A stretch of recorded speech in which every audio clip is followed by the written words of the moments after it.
everybody. Welcome back. I'm your host, Nick, Cardboard Legacy, and over here we have Robert, Cardboard Squares.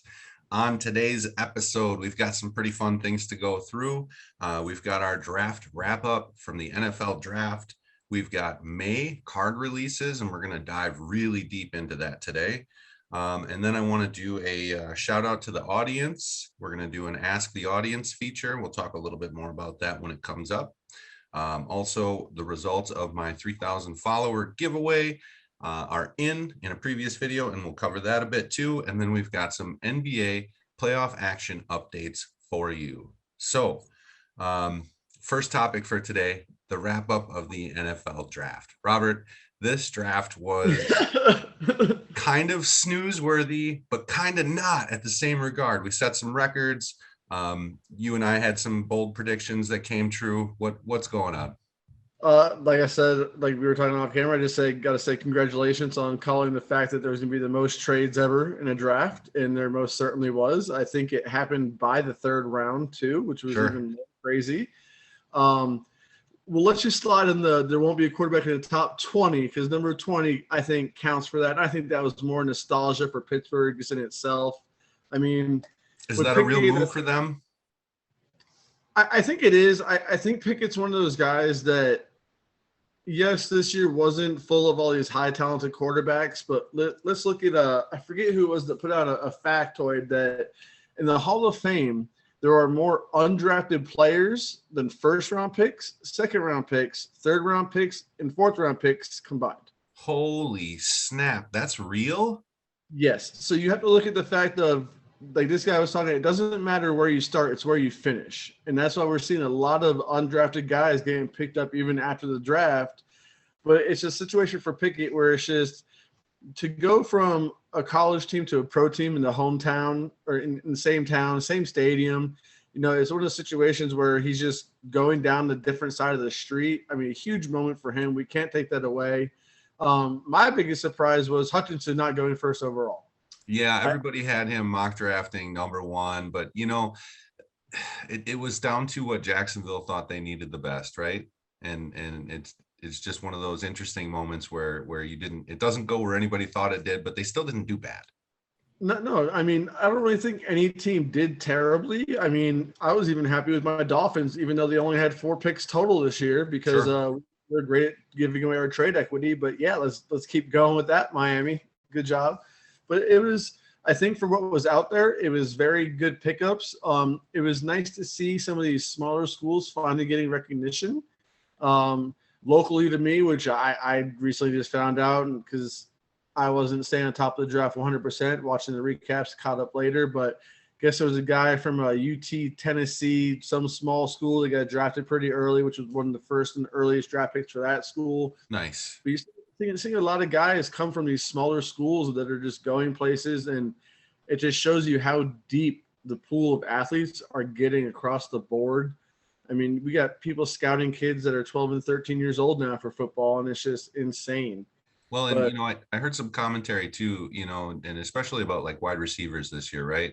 The wide receiver pool was thick, and a lot of it went early. You know, the people that thought or the better picks, they went really early. But what I heard someone say on the radio on a talk show was talking about how these kids in high school now, they're throwing, you know, 50-60% of the plays, where back, you know, say 10, 12, 15 years ago, that still wasn't the case. You know, it was run before pass. And, you know, you weren't seeing the polished receivers coming out of the draft the way they can kind of come in and make an instant impact. So, you know, kudos to the receiver class this year. It was jam-packed full of talent, and we'll see how that plays out on the football field. I know the Packers, you know, picked up one in the second round. Everybody was hoping for a first rounder, you know, for Rodgers to throw to. There's still free agency, but Christian Watson looks like he's going to be pretty damn good. I certainly think he will be. And if you look at who he's compared to the most in the NFL, it's Scantling.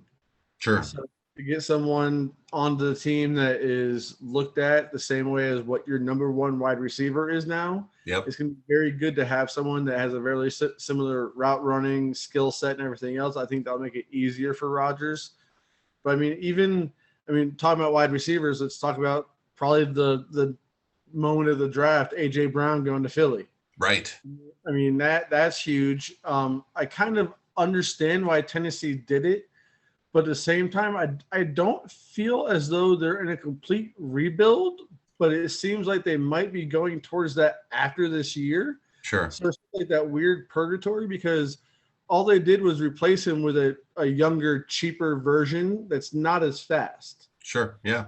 So for me, it's like if you want the dynamic that you're looking for, keep what you have and pay for it, but they didn't want to pay. So, they went out and got one of the closest wide receivers in all considerations to AJ Brown. Big, strong guy, just not the quickness that Brown has, in my opinion. Brown maybe a touch overpaid on his contract, just my own opinion. I mean, that was a big one. It's over 100 million, I'm pretty sure, and it was 50 something guaranteed, I believe. That's a lot for him. He hasn't I don't know that he's shown all that grit to be in that spot, but let's hope he earns it for all the Philly fans out there. And I already saw a spike in Jalen Hurts cards, so it's a real thing that they're thinking that's going to bring some dynamic plays to the to the Eagles, and I don't blame him because he's a good receiver, and Jalen definitely needs a target over there. I actually think that the biggest impact it's going to have for the Eagles is going to be Devontae. Because AJ Brown is that kind of go big, go downfield because he can get over the people because of his height. Yes, Devontae had the speed, but let's say Devontae, they play him on a press or a bump and run coverage and they get to slow him down. He's not going to have that ability to get over the top of those corners and those safeties. Mm-hmm. AJ, like if AJ can pull a safety off and give Devontae one-on-one all day, he's shifty enough to just shake anybody off his tail. And if he gets a step on anybody and Hurts can see it, it's going to be a crazy across the middle, a 5-yard pass, 20 yards after the catch for Devontae all season long. Right. So it's definitely it's an incredible pickup for Philly. They're definitely trying to make some moves. But still, to me, the biggest move of the whole offseason, even before the draft, was Matt Ryan going to Indianapolis. I still say that's massive. I've been buying up some of his cards because that team is built to win. And nice. Woods couldn't do it last year, but I believe Ryan still has it in the tank.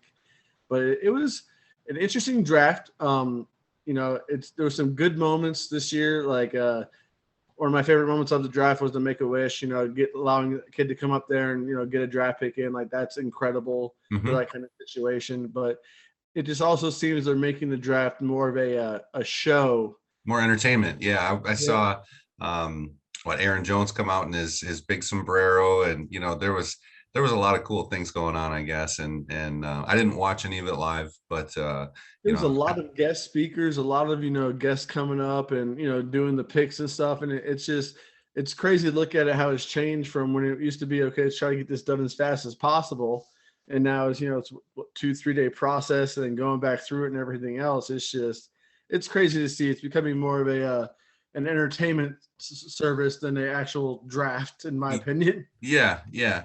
So, with all of the draft and kind of where everything fell down, I've been seeing comments on Instagram, on YouTube, different videos, people talking about how this draft class is really going to make football wax just be super bust for the next year.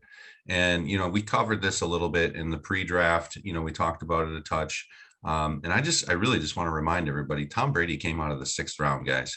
So, I mean, if you think that you're going to skip this because there's not going to be any superstars in this class, there's a good chance you're just plain wrong.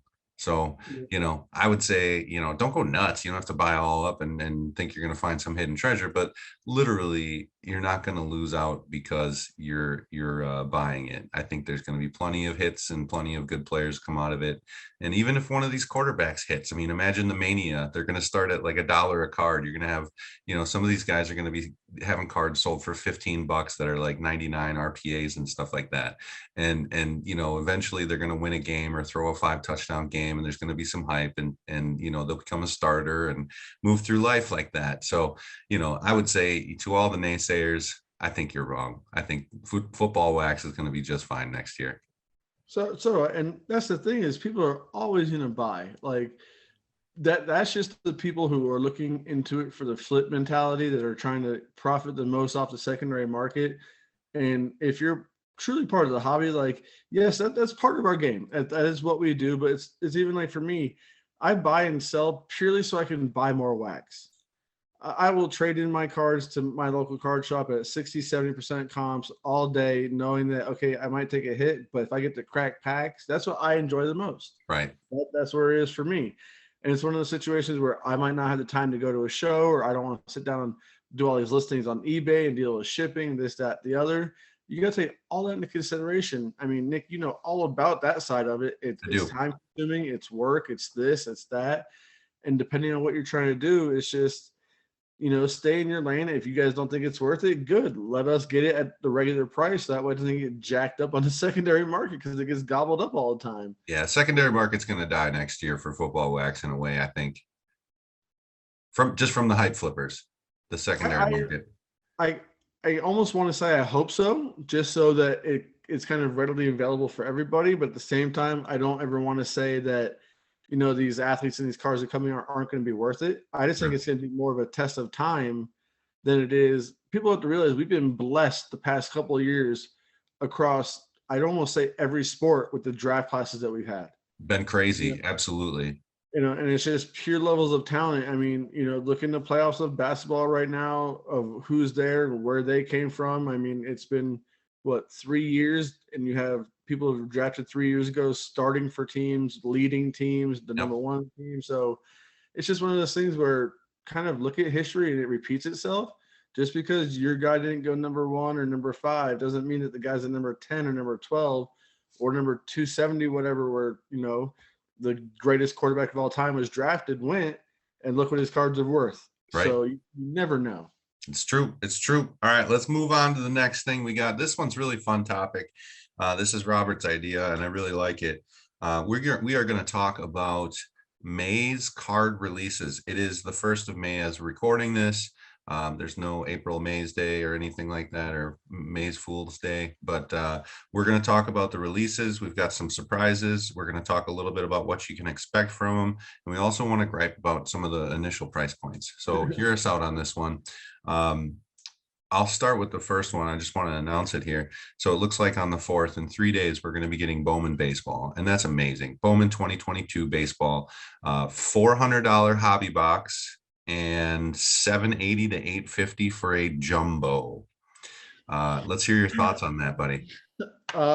It's devastating for me personally. I mean, I'm super excited for Bowman. It's my favorite product. I've said it numerous times on this show, on my Instagram, on YouTube, on it, everywhere. But it's just sad to see that it's marked up that much. I honestly don't feel that this is kind of like this year's draft for football, in my opinion. It's not the greatest class. Yes, you're going to have stars that come out of it. And yes, there are maybe 4 or 5 key players that you want to pick up. But that's how I look at this year's Bowman. I don't think it's as good of classes that we've had the past 3 years. And to see the price get jacked up like that, that's more so, I think, due to just the pure surge in the card market, the card game, the card world, the hobby in itself. And it just makes me sad because it's one of those things where I like to, go on a budget. I don't like to spend more than, if I go to a card shop, it's usually about $150 I go with. And now you're telling me I got to wait 3 weeks or save up 3 weeks for $400 to buy one hobby box. Yep. I mean, it's even the prices on the secondary market right now of just the cards that are coming out of it are just so extremely inflated. And this is one of those scary situations to me where are we really going to get the value out of these boxes?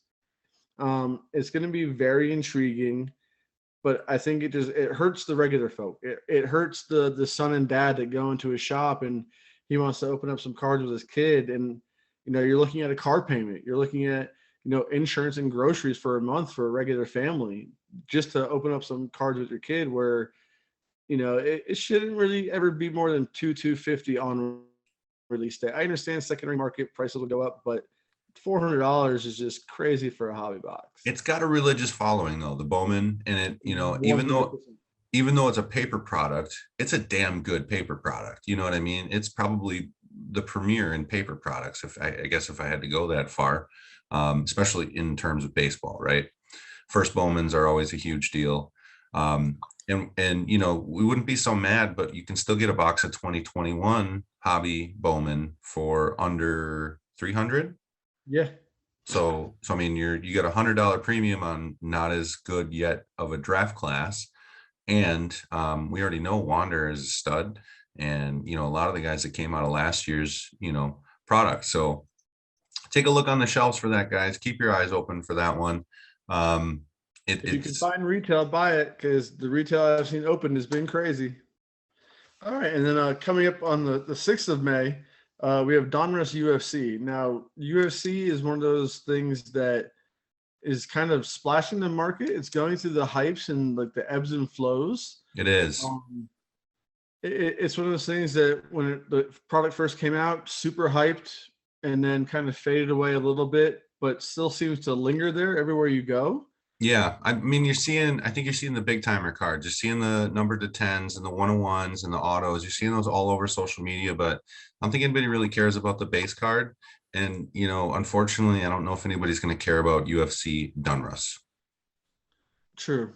I mean, if you're the pure collector, yeah, sure. Go after all the different flavors of those UFC players. But Donruss is just kind of like we were talking about the Bowman. It's not one of the premier paper products. It's just above hoops and NBA, and it's not much for a whole lot of people, but 525 a box for that.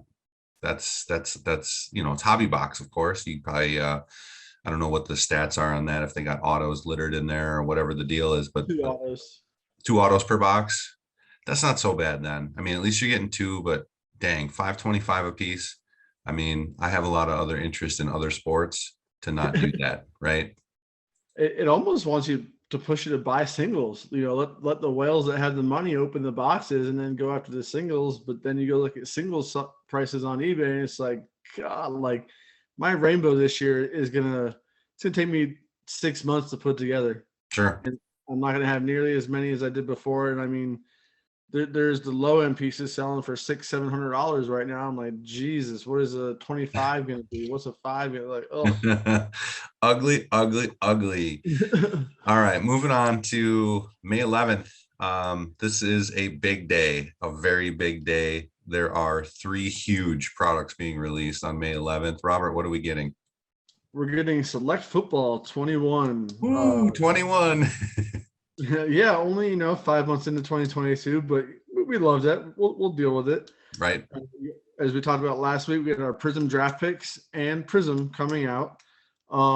Prism draft picks and Prism, I actually could not find a price on. Okay. Looks like Select Football will be starting about $1,200 a box. That's basically what it was last year, if I remember correctly. It was right around that range, maybe like 900-ish in the very beginning, but quickly escalated to 1,200, and I think now it's 1,500-1,600. Yep. That's Jay Herbs and all those guys in that class. Which obviously there's some value to, because those guys are great players. That rookie class was pretty awesome. The 21 class, not quite as amazing. So we'll see where those end up. To me, it's just a different like 2020 was all your quarterbacks. Yep. And then 2021 it's a lot of wide receivers and a lot of guys that have potential to be some of the greatest wide receivers we've seen. I mean, you got Jalen Waddle, who broke the rookie receptions for a season already, and then you put him next to Tyreek Hill this year. So I feel like his cards might have a little bit of spike this year. See what happens with Tua, but it's going to be interesting to see Select Football for next year with all these linemen and DNs and offensive tackles. Yep. But yeah, Prism and Prism draft picks. That's the basically the hit of the first half of the year in football's kind of world. I'm staying away from Prism hobby this year. Just buying my singles. Usually, I just can't afford the boxes when they come out. Yeah, that's a big deal. I mean, Prism probably one of the most expensive card out there, other than when you start getting into the super premium stuff, but like most expensive retail, right? Anything that transfers to retail, I think that makes sense. And so having the Prism draft picks for this year and then last year's drop on the same day, both Select and Prism. So watch your stores for those. Do we know, is Select going to be retail again as well? I did not find all the information on that. I was Okay. purely thinking pure release dates. If I had to guess, I'd say yes, because they probably made oodles more money. Oh, So, all right. And then it looks like on May 20th, we have a very special premium product. We've got Flawless Football coming out. I don't see any prices next to that. Did you have one for that? No, I could not find anything. It varied extremely too much between different distributors, so Okay. that's gonna be more of a wait to see when it comes out and see when it actually hits the market. And then let's talk about one of your favorite sweethearts. My favorite product, I mean, behind Bowman, Bowman to me is the number one product for all of baseball. But my personal favorite is something I indulge on every year is Gypsy Queen Baseball. Um, it's got a very kind of a steampunk esque look this year, which I kind of liked. Sure. Very old school steam engine kind of train look, bronze stuff like that. Coming in right between 140 and $160 a hobby box. That's a To great me, price. That's a super good price. it's And very reasonable. It's one of those things where a father and son can go in and buy a box and not feel bad. It's I understand the card stock's a little bit different, but even like in a collector's point of view, I almost look at it as a tribute to what the cards used to be, which is literally pieces of cut cardboard. right. Um, I personally love the product. I really don't have any issues with the centering, the corners, the edges, and stuff like that. And the biggest thing for me is it's all on card autos. Which is awesome. I mean, everybody's complaining about stickers. We've got people faking sticker autos. So, looking at on-card autos moving forward in the hobby, I think those continue to gain value. And I think it's tough for me to think that Gypsy Queen doesn't go up in price almost immediately after launch. I mean, I hope so for Gypsy Queen's sake, because I Right. have a ton of it sitting in the closet.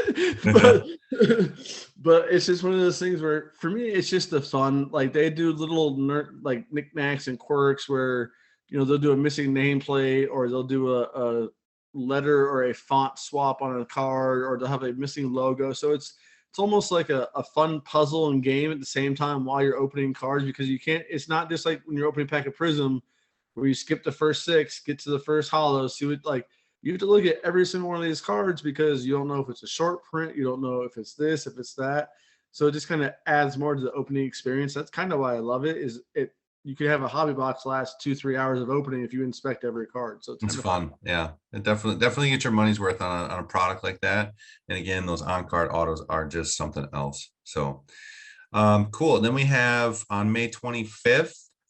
This is a product I like, but I've never opened myself. Impeccable Basketball 21-22. So this season, coming to a close now, but that's a great product. Impeccable, flawless, And encased. Those are all in the same kind of premium bracket up there, and then obviously National Treasures and Panini One are above those, right? But yeah, it's a neat product. Any extra information on that one? not really.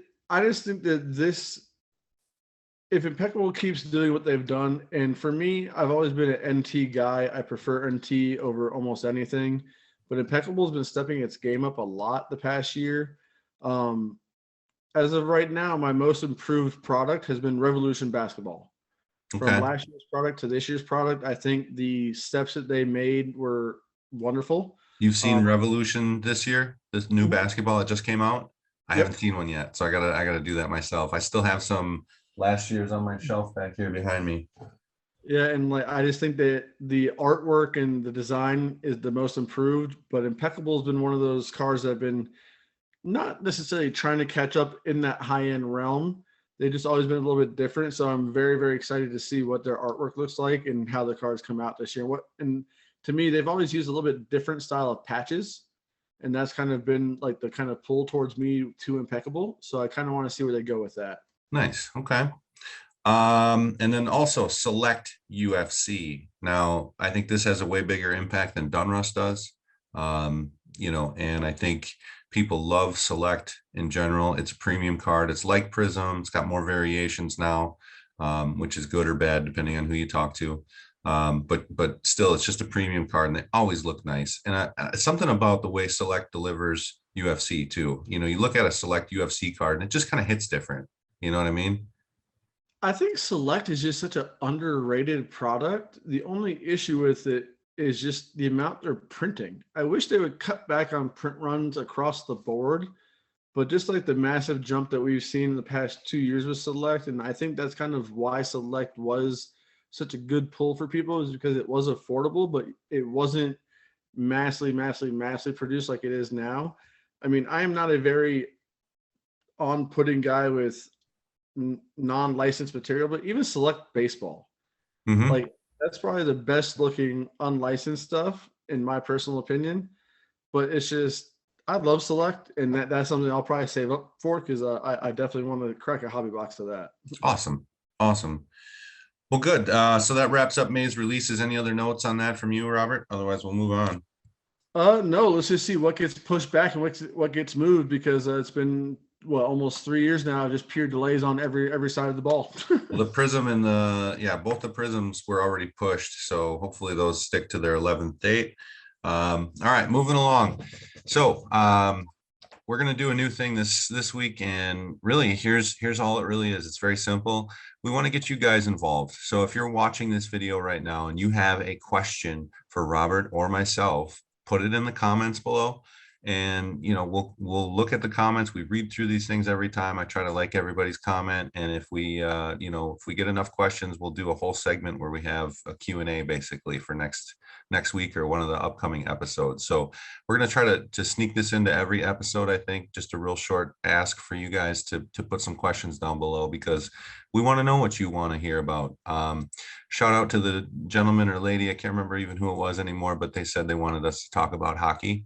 Right now I'm talking about hockey. That's all I did. I said hockey twice now. That's 3 times. Okay. So I'm going to get up to speed on some hockey and we'll get there. I think Robert's diving in a little bit too. We both saw the comment and we're like, yeah, we haven't really talked about hockey at all. So another one here, we've got the 3,000 follower on Instagram giveaway that just completed today. So 2 videos ago before this one, you can see who won. I'm not going to spoil it for you. We did a randomizer on the YouTube comment random picker, and we picked a winner, and we gave away the box of Illusions. So I'll be shipping that out tomorrow. Thank you for everybody who entered and played along with that. All right, so shorter episode today, I believe, but our last topic of the night is the current NBA playoff update. So I would just like to say congratulations, Giannis, for making the Celtics look like a bunch of wimps. I mean, they played tough D on the Nets and they made them look like a bunch of wimps, right? And so the Bucks can come out there and kind of walk all over them in game 1. It looked amazing. Let's hope they can do it. I mean, they did it in Boston. That's even better, right? So coming home should be easier, but we all know that the Bucks can do just about anything. So go either way, right? How about an update on the 76ers? Going up against my Heat starting tomorrow, you never want to see anybody get injured in any sport, especially when your team's playing them, because you do want to play the best version of your opponent and get by them. But I gotta say, as I'm a Heat fan, thank God there's gonna be no Embiid. Yeah. I wish him a quick recovery. I wish him a healthy recovery. I hope he actually gets to make it back for this series. We're gonna see what concussion protocol takes place. See what happens with the occipital bone. I haven't seen if there's been any updates if they've released how bad either the break or fracture was. But those of you who don't know, it's the small bones that go around your eye and your cheek. So it's one of those situations where even if he could put on a mask, if he took a bad hit and where he plays down low, he's going to take a bad hit. It could potentially hinder his career permanently in the future. Right. So or even his vision. I mean, yeah. you really can't goof around with stuff like that. I mean, you've seen guy play with masks before. I feel like some of those are more broken nose than those exterior eye bones, Exactly. So it's one of those situations where the team is going to do what's best. I mean, we saw this in baseball at the beginning of the season. LA Dodger pitcher, oh my God, name blanking. That's okay. Pitcher for the Dodgers. Yeah, who was it? Kershaw. Oh, had a no going through like 5 or 6 innings, and then they pulled him, and everyone was upset. People have to realize that was his first game back. The team does not want to overwork him. Pitching a no is not worth losing him that whole season as well. true. Hats off to him as well for becoming the Dodgers all-time strikeout leader. Boom. Yesterday, I believe. So Congrats. almost 2,700 strikeouts for one team. That's nice. Incredible. Yeah. But going back to basketball, my little tangent. Miami Philly going to be a good series. Like we talked about last week, I told you that your man Giannis was just going to dominate. I don't think Boston can keep up that defense throughout all the playoffs. It's Right. just hard to play like that. I think it would be only justified if Boston got swept by Milwaukee just for Oh my sweeping. gosh. So that would be an incredible thing to see. And then, Grizz going down to the Warriors today, earlier Yep. today.